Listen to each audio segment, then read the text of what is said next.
Olá pessoal, então voltamos com a nossa aula de cultura organizacional.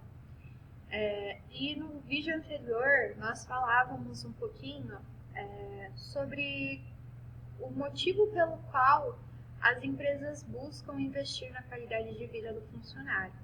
E o quanto é importante também, por mais que você esteja se espelhando em uma outra empresa ou pensando como melhorar ali a sua cultura organizacional, como melhorar a qualidade de vida dos funcionários, ainda assim leve em consideração que você tem uma cultura própria também, você tem os seus trabalhadores, você tem o local que você está inserido, né? Então não pode também deixar tudo isso de lado.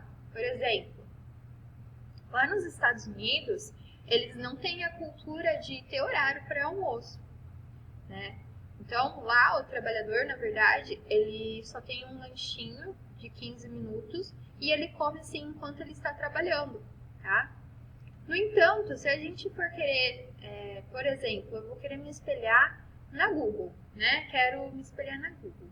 Então, eu vou ter a minha empresa, quero me espelhar na Google, quero deixar a minha empresa igual a Google. Se eu não levar em consideração a cultura de onde eu estou, né? A cultura do Brasil, que onde eu estou, né, a cultura das pessoas é de ter 1 hora de almoço, 1h30, 2 horas de almoço, isso não vai dar certo, né?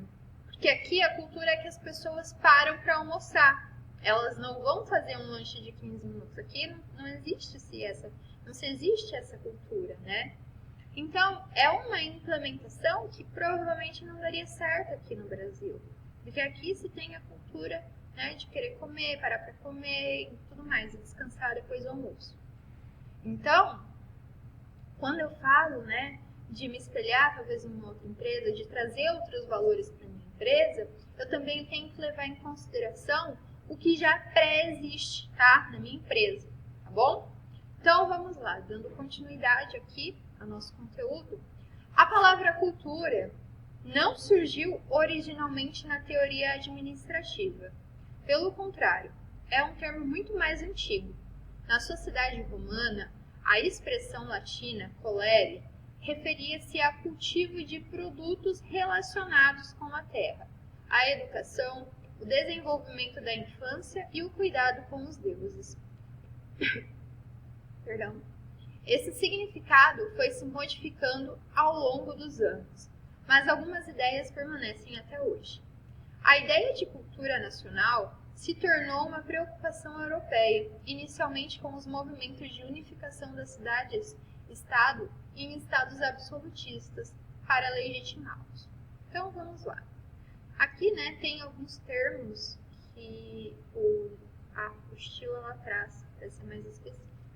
O que é o mercantilismo? É uma teoria econômica que acompanhou o absolutismo na Europa no século XVI, XVI, XVII e XVIII, com o objetivo de obter e preservar riqueza.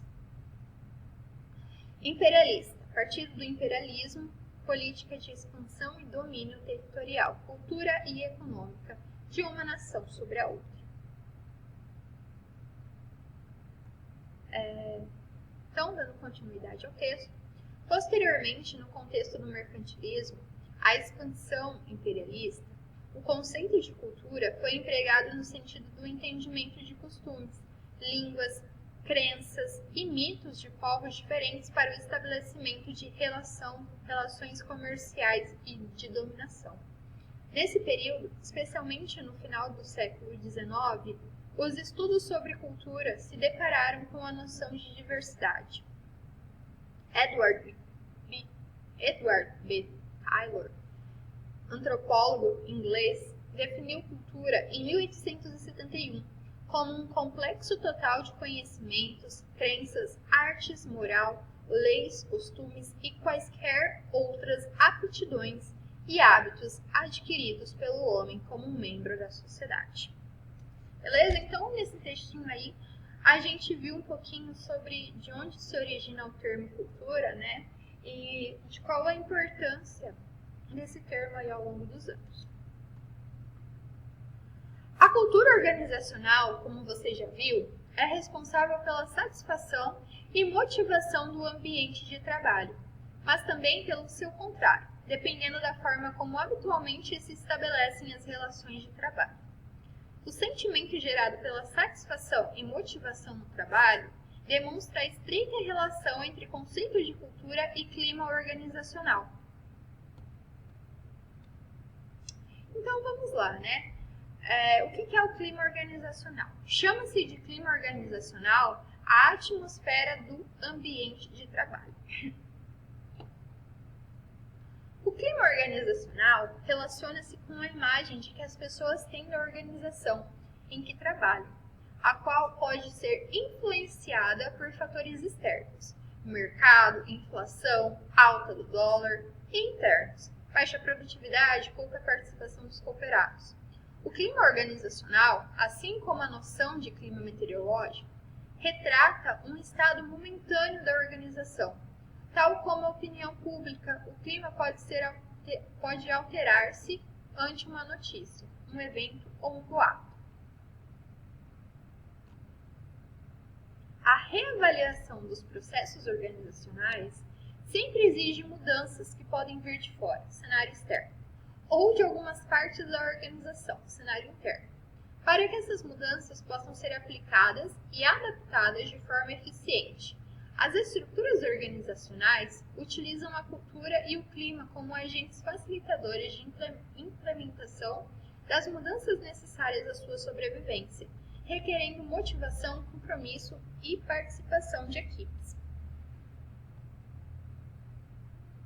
Alguns componentes da cultura organizacional são facilmente observados e, por isso, denominados de aspectos formais e abertos.